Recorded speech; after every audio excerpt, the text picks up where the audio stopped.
Bonjour et bienvenue dans votre chaîne Judith Motivation. Alors, je suis très contente de vous retrouver encore aujourd'hui pour ce nouveau numéro de notre émission. Nous allons aborder un sujet que beaucoup n'aimeront pas entendre, mais que je trouve indispensable de partager avec vous. Mais avant toute chose, je vous invite à vous abonner dans votre chaîne. Pour ceux-là qui ne se sont pas encore abonnés, abonnez-vous et n'oubliez pas de cliquer sur la cloche des notifications afin de ne rien rater. Est-ce que vous avez déjà entendu parler de cette expression œil pour œil, dent pour dent? En fait, c'est ce que nous allons développer comme étant premier point de cette émission. J'aimerais parler dans cette émission particulièrement aux chrétiens. Œil pour œil, dent pour dent. Est-ce qu'un chrétien peut utiliser ce terme-là? Œil pour œil, dent pour dent. Parce que le monde actuel nous invite absolument à faire cela, à rendre le mal pour le mal.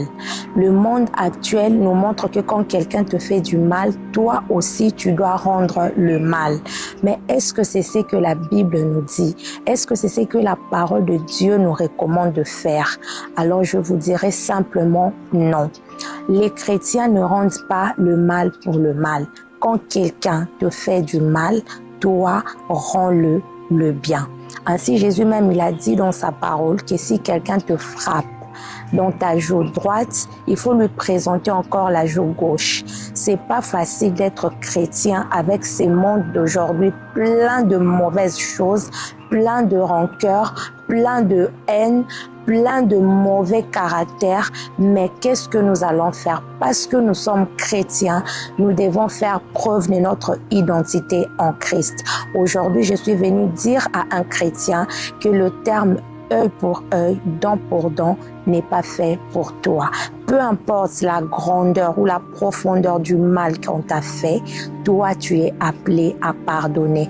Peu importe la profondeur de la blessure que tu as reçue dans ta vie, tu es appelé à pardonner. Car c'est à cela que le Christ nous appelle. Il a dit pardonner 7 fois, 77 fois. Cela veut dire il faut pardonner sans cesse. Il faut pardonner sans vous relâcher. Il faut pardonner sans vous fatiguer. L'œil pour œil, dent pour dent n'est pas pour toi. Si tu es là, ton cœur est rempli d'amertume, ton cœur est rempli de haine, ton cœur est rempli des mauvaises choses, ton cœur est rempli de haine, d'esprit de vengeance. Je viens te dire que cela ne doit pas prendre les dessus sur toi. Nous voyons dans la parole de Dieu, Jésus, Dieu lui-même, il a parlé à Caïn. Il lui a dit que le mal se couche à la porte de ton cœur, mais toi, surmonte le mal par le bien. Je viens inviter quelqu'un qui est rongé par la rancœur, par les blessures intérieures, les blessures de l'âme, à pardonner et à ne pas choisir le mal, mais à choisir le bien, car c'est à cela que Christ nous appelle. Cependant, Christ nous appelle encore à ne pas nous conformer au siècle présent, mais à être transformés par le renouvellement de notre intelligence. Qu'est-ce que j'aimerais dire par là? Au fait, par rapport au siècle présent, par rapport à ces siècles où nous sommes aujourd'hui, donc le 21e siècle, le monde nous présente tellement beaucoup de facettes qui fait en sorte que l'on soit branché par rapport au monde présent. Voilà pourquoi même les gens qui ne se comportent pas comme au siècle présent, comme le siècle présent leur demande de se comporter, on les appelle de vieux gènes et tout le reste. On les appelle, on les traite de, comme on dit à Lingala, des Yuma. Pourquoi? Parce que simplement, ils ont choisi de ne pas se conformer à ce siècle, mais à être transformés par le renouvellement de l'intelligence. Mais vraiment, qu'est-ce que ces siècles-ci nous demandent? Qu'est-ce que ces siècles-ci nous imposent? Par là, j'aimerais aborder justement 2 points.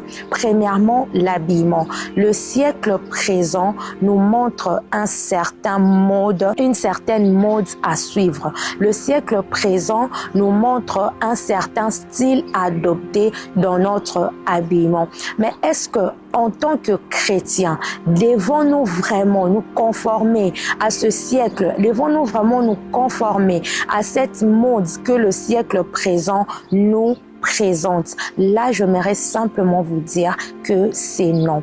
On peut être chrétien et s'habiller bien, et s'habiller avec pudeur. On peut être dans la mode, mais on ne peut pas se conformer en fait à la mode. Tu peux être dans la mode, mais tu ne te conformes pas à la mode. Cela veut dire que si la mode d'aujourd'hui, par exemple, ce sont des vestes ou bien des blazers qui sont à la mode, toi, en tant que chrétien, tu dois choisir un blazer qui va avec ton identité. C'est pas tous les blazers qui exposent les corps, c'est pas tous les blazers qui serrent. Par exemple, aujourd'hui, nous avons des blazers larges qui est à la mode, mais tu es quand même décent. Tu n'es pas obligé de porter des mini-jupes, de porter de décolletés qui montrent toutes tes parties, tes seins ou bien tes parties, je sais pas moi, intimes.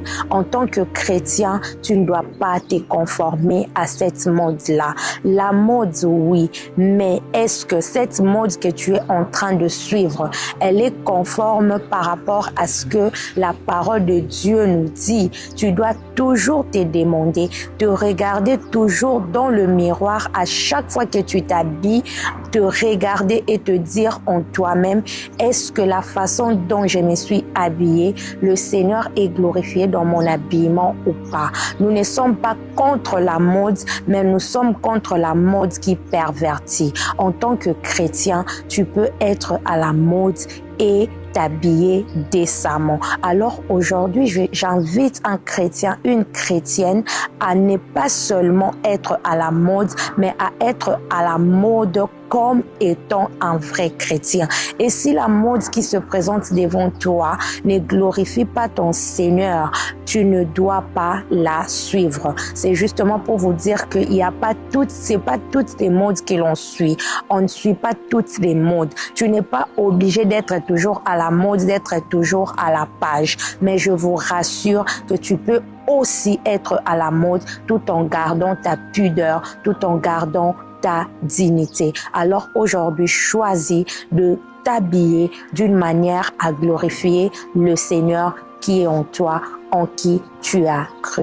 Et aussi les langages, que c'est déplorable aujourd'hui de voir les chrétiens qui ont des langages tellement vulgaires.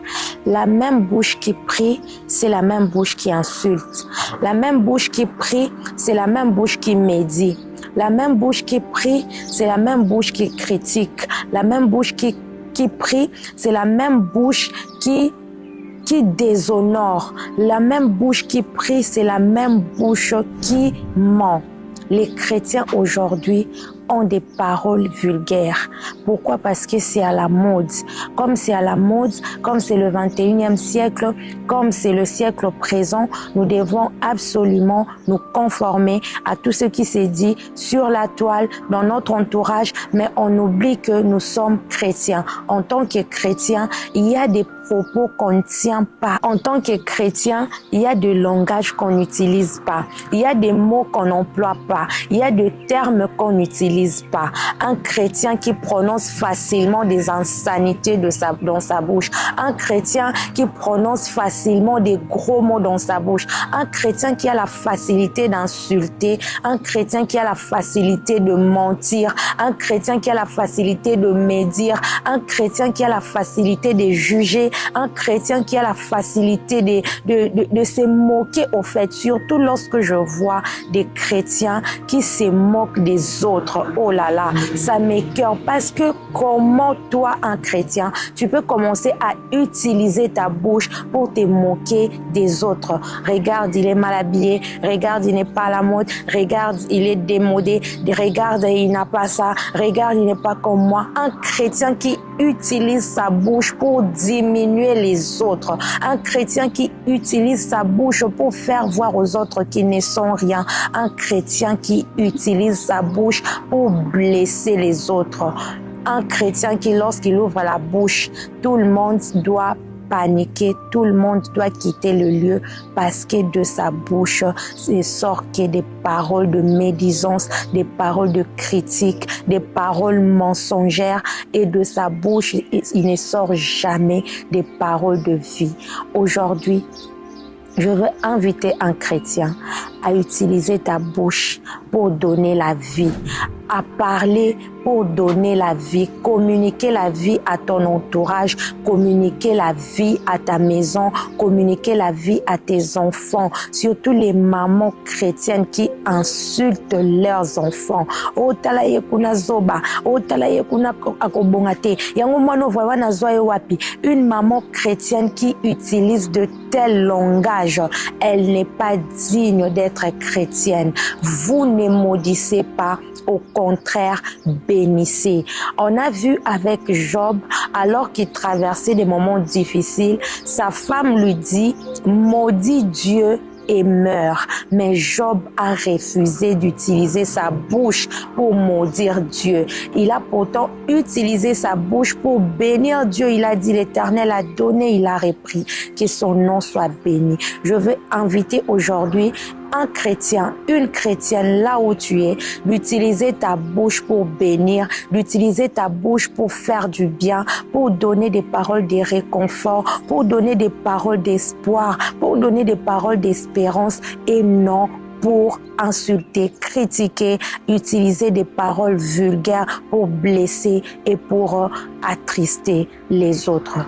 Alors, toi chrétien qui me suis aujourd'hui, même si tu n'es pas chrétien, je t'invite à ne plus jamais utiliser ces termes œil pour œil, dent pour dent. Rendez toujours le mal qu'on vous a fait par le bien et décidez de vous habiller non pas en vous conformant à ce siècle-ci, mais en vous conformant à la parole de Dieu et utilisez toujours votre bouche pour bénir, pour donner de l'espérance et pour donner de la joie. Et si cette vidéo vous a plu, je vous invite à aimer, à commenter et à la partager autour de vous pour atteindre un plus grand nombre. Je vous dis à très bientôt et portez-vous bien chez vous. Shalom, je vous aime bien.